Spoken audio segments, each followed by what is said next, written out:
Mengunjungi rumah warga di Kecamatan Tamalan Raya, Makassar dilakukan pasangan nomor urut 4 Irman Yasin Limpo.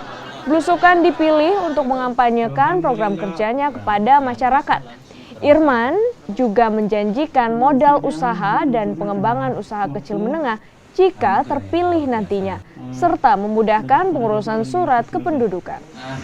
Paving block rusak 2 meter gara-gara turun ke tanahnya.